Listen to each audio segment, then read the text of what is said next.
ये कहानी है एक ऐसे आदमी की जो एक कार को चुराने की कोशिश करता है, लेकिन वो अचानक से उस कार में लॉक हो जाता है। ऐसा इस आदमी के साथ क्यों होता है वो हम इस मूवी के एक्सप्लेनेशन में जानेंगे और आप इसकी एंडिंग सुन के शॉक हो जाएंगे। इससे पहले आप हमारे इस चैनल को सब्सक्राइब करके बेल आइकन को भी दबा दें ताकि आने वाली वीडियोस का आप आनंद ले सके। अब हम मूवी को एक्सप्लेन करना स्टार्ट करते हैं। इस मूवी का नाम 4x4 है और ये मूवी 2019 में रिलीज हुई थी। ये एक क्राइम थ्रिलर मूवी है। मूवी की शुरुआत में हम एक हाईली सिक्योर वाले एरिया को देखते हैं। अब इसी दौरान वहाँ से एक शीरो नाम का आदमी जा रहा होता है। तभी वो आसपास किसी को न देखकर मौके का फायदा उठाते हुए वहीं पास में खड़ी एक कार 4x4 के दरवाजे को आसानी से खोलकर उसके अंदर चला जाता है। शीरो असल में चोर है। वो इस कार में भी चोरी करने के इरादे से ही आया है। वो इस कार को तो नहीं चुराता, लेकिन इसके स्टीरियो को और इस कार के डैशबोर्ड में जितना भी सामान रखा है उन सबको निकाल लेता है। अब वो ये सब निकालने के बाद थोड़ी बहुत मस्ती करता है और पीछे वाली सीट पे पेशाब भी कर देता है। अब सारी मस्ती करके जब वो इस कार से निकलने के लिए दरवाजे को खोलने की कोशिश करता है तो वो इस दरवाजे को नहीं खोल पाता और फिर वो दूसरे दरवाजे को खोलने की कोशिश करता है, लेकिन वो किसी भी दरवाजे को नहीं खोल पाता है क्योंकि सभी दरवाजे लॉक हो जाते हैं। शीरो अब ट्रिगर हो जाता है, जिसके बाद वो इस कार के शीशों को तोड़ने की कोशिश करता है, लेकिन उसके पैरों से शीशों को बहुत तेज मारने के बाद भी वो शीशे नहीं टूटते हैं और ये शीशे टूटेंगे भी नहीं क्योंकि ये सारे के सारे शीशे बुलेट प्रूफ होते हैं। और इसके बाद शीरो दरवाजे के प्लास्टिक वाले हिस्से को तोड़ के उसके अंदर हाथ डालने की कोशिश करता है और इसी के दौरान उसके हाथ में चोट भी लग जाती है। और अब ये सब करने के बाद भी उसके पास कोई चारा नहीं बचता, तो वो अपने बैग से अपनी गन निकालता है और आगे की विंडशील्ड पर मारता है, लेकिन सारे शीशे बुलेट प्रूफ होने के कारण गोली चलने के बाद वो रिफ्लेक्ट होके उसी के पैर में लग जाती है, जिसकी वजह से यहाँ पे शीरो की मुसीबत और भी बढ़ जाती है। अब वो खून को रोकने के लिए अपने घाव पर टी शर्ट लपेटता है। तभी वहाँ पे एक लेडीज आती है जो कार के शीशे से अपनी लिपस्टिक को ठीक करती है। इससे ये पता चलता है कि कार के सभी शीशे पोलराइज्ड हैं, यानी कि बाहर से अंदर कुछ भी दिखाई नहीं देगा। फिर उसके बाद वो लेडीज वहाँ से चली जाती है। अब शीरो अपने मोबाइल से अपनी वाइफ को कॉल करने की कोशिश करता है,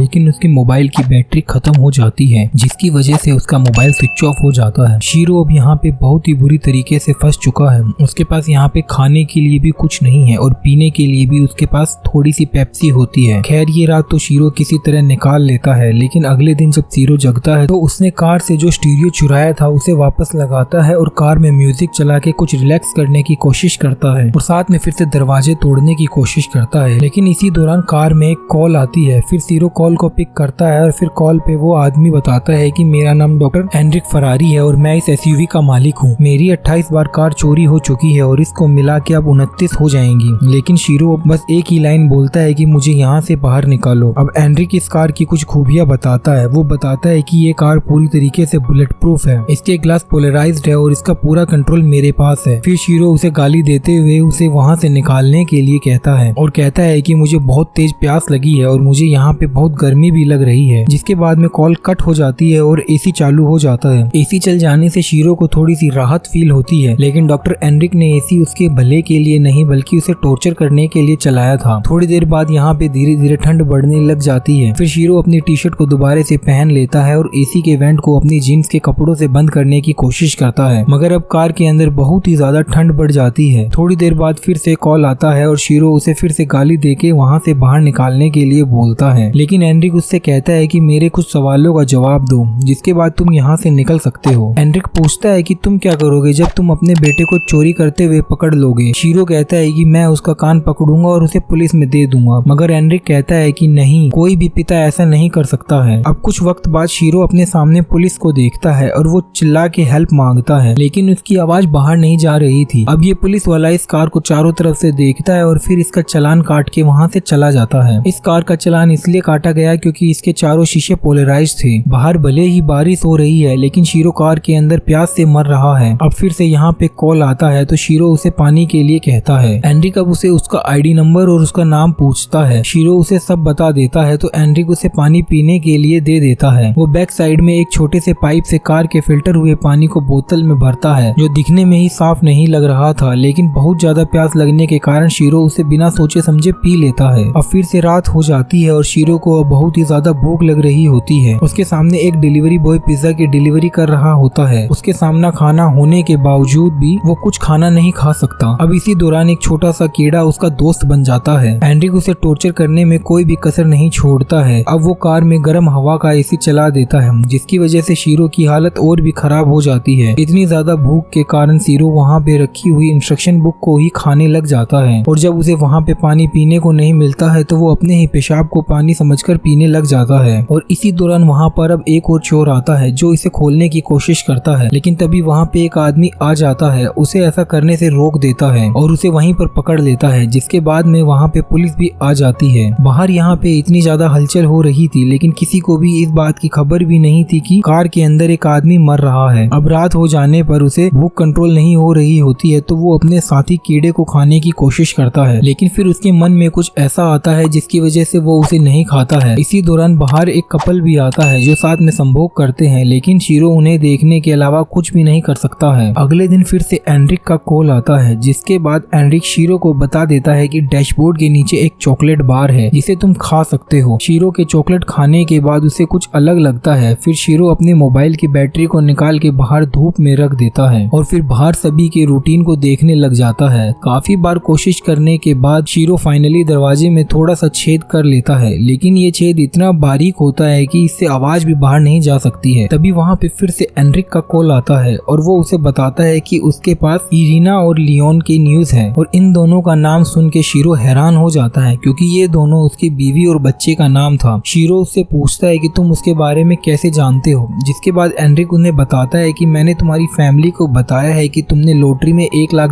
जीते हैं, वो तुम्हें देने के बाद यहाँ से चला गया। इस बात को सुन के शीरो बहुत गुस्सा हो जाता है। अब जब कॉल कट हो जाता है तो शीरो ने जो बैटरी बाहर धूप में रखी थी उसे वापस मोबाइल में लगाता है और बैटरी लगाने से मोबाइल ऑन हो जाता है। फिर वो जल्दी से अपनी वाइफ अरीना को कॉल करता है, मगर उसकी वाइफ कॉल पिक नहीं करती है, जिसकी वजह से शीरो को उसे वॉइसमेल छोड़ना पड़ता है और इसके बाद में बैटरी भी डेड हो जाती है। अब अगले सीन में हम देखते हैं कि शीरो बार बार कार के स्टार्ट बटन को क्लिक कर रहा है, लेकिन कुछ समय बाद कार स्टार्ट हो जाती है। कार का गियर रिवर्स में फंसा हुआ था, जिसके बाद से वो कार को बहुत ही तेजी में पीछे की तरफ ले जाता है, जिसकी वजह से अब कार का एक्सीडेंट हो जाता है और वो कार से बाहर निकल के सीधा पास वाले पेट्रोल पंप के नियर की शॉप में जाता है और वहाँ से पानी की बोतल लेकर और खाने के लिए बर्गर लेकर टेबल पे जाकर खाने लग जाता है। लेकिन तभी वहाँ पे सिक्योरिटी गार्ड आता है और उसे कहता है कि तुम्हें इन सब के लिए पैसे देने होंगे। शीरो उसे गोली से मार देता है। फिर थोड़ी देर में हमें ये पता चलता है कि शीरो ये सब सपना देख रहा होता है। शीरो अब इन सब से बहुत परेशान हो चुका है और वो अब इन सब से छुटकारा पाने के लिए खुदकुशी करने का रास्ता चुनता है। वो गन को अपनी तरफ करके ट्रिगर दबा देता है, लेकिन किस्मत से उस स्लॉट में बुलेट नहीं थी, जिसके बाद में वो गन को फेंक देता है। अब फिर से एनरिक का कॉल आता है तो एनरिक उसके सामने आता है, लेकिन शीरो उसे सामने देखने पर भी कोई भी रिएक्शन नहीं देता है, क्योंकि किसी भी तरीके के रिएक्शन देने के लिए उसके शरीर में अब जान बची ही नहीं थी। एनरिक अब कार में आकर बैठता है और वो शीरो से कुछ बातचीत करता है। शीरो ने पहले जॉइंट लाने के लिए उसे रिक्वेस्ट किया था, इसलिए एनरिक जॉइंट भी लेकर आया हुआ। अब जब एनरिक कॉल पे किसी से बात करने लगता है तो इसी दौरान शीरो उसकी गन लेके उसी पे चला देता है, जिसके बाद वो गाड़ी से निकल के रेंगते हुए वहाँ से भागने की कोशिश करता है। उसके अंदर चिल्लाने की भी पावर नहीं बची थी, जिसकी वजह से वो किसी से हेल्प नहीं मांग पा रहा था। वो गन चला के इशारा करने की कोशिश करता है। शीरो ने एनरिक को जो गोली मारी थी वो उसे छू के निकल गई थी, जिसकी वजह से एनरिक शीरो को फिर से पकड़ के कार के अंदर ले जाने की कोशिश करता है। लेकिन इसी दौरान वहाँ पे एक पुलिस वाली पेट्रोल करती हुई वहाँ पे आ जाती है, जिसके बाद वो उन्हें देखकर एनरिक को गन नीचे रखने को और शीरो को छोड़ने को कहती है। एनरिक उसे कहता है कि ये हमारे बीच का मामला है। अब देखते ही देखते वहाँ पे बहुत सारी पुलिस आ जाती है और वहाँ पे बहुत से लोग आ जाते हैं और भीड़ को देखते हुए वहाँ पे रिपोर्टर भी आ जाते हैं। अब यहाँ पे बहुत ही बड़ी प्रॉब्लम खड़ी हो चुकी है, क्योंकि एनरिक का यहाँ पे प्लान बिल्कुल फेल हो चुका है, जिसके कारण एनरिक के ऊपर अब खून सवार हो जाता है और इसीलिए एनरिक के साथ में नेगोशिएशन करने के लिए यहाँ पे अमेंडो नाम के एक पुलिस अफसर को बुलाया जाता है, जो हाल ही में रिटायर हुआ था। अमेंडो और एनरिक के बीच में बहुत सारी बातचीत होती है। यहाँ पर जितने भी आदमी होते हैं उनमें से कुछ एनरिक के खिलाफ होते हैं और कुछ एनरिक के साथ में होते हैं, क्योंकि ज्यादातर लोग जानते थे कि उन्हें भी कभी न कभी चोरी का सामना करना पड़ा है। और दूसरी तरफ भले ही एनरिक की 28 कार चोरी हो जाने के बाद उसने ये कदम उठाया है, वो जो इस टाइम कर रहा है वो इससे भी बढ़कर है, जो कि उसे एक कातिल बना सकता है। यही कुछ इमोशनल बातें अमेंड एनरिक के सामने रखता है, जिसके बाद में एनरिक का मन बदल जाता है और वो शीरो को जाने देता है। अब एनरिक उस कार में बैठकर अपने आप को लॉक कर देता है और उसके बाद वो अपने फोन से एक टाइमर चलाता है और यहाँ पर कुछ समय बाद वो कार ब्लास्ट हो जाती है, मगर शीरो तो बच जाता है। मगर जिसकी 28 बार कार चोरी हो चुकी है, जिसका कोई भी कसूर नहीं नहीं था। एक चोर को सबक सिखाने में उसकी प्लानिंग फेल हो जाने के बाद में जब सभी लोगों ने उसका ये रूप देखा तो इस चोर से ज्यादा खतरनाक वो एनरिक को ही समझने लगे, जिसके बाद उसे सुसाइड करना पड़ा। इधर शीरो का क्या, चाहे उसने कितने भी गलत काम किए हो बट कोई भी एविडेंस न होने के कारण उसे अगले ही दिन रिलीज कर दिया जाता है और इसी नोट पे ट्विस्ट से भरी ये थ्रिलर मूवी खत्म हो जाती है और इसी के साथ हमारा 4x4 मूवी का एक्सप्लेनेशन खत्म होता है। आपको मूवी और मेरा एक्सप्लेन करना कैसा लगा आप हमें कमेंट करके जरूर बताएं और अगर आपको हमारी ये वीडियो अच्छी लगी हो तो वीडियो को लाइक जरूर करें और ऐसी ही आने वाली वीडियोस को देखने के लिए हमारे इस चैनल को सब्सक्राइब करें और बेल आइकन को दबा दें ताकि आपको हमारी न्यू वीडियोस की नोटिफिकेशन मिल सके। अभी के लिए अलविदा दोस्तों, हम फिर मिलेंगे एक न्यू मूवी की एक्सप्लेनेशन के साथ। तब तक के लिए थैंक यू दोस्तों।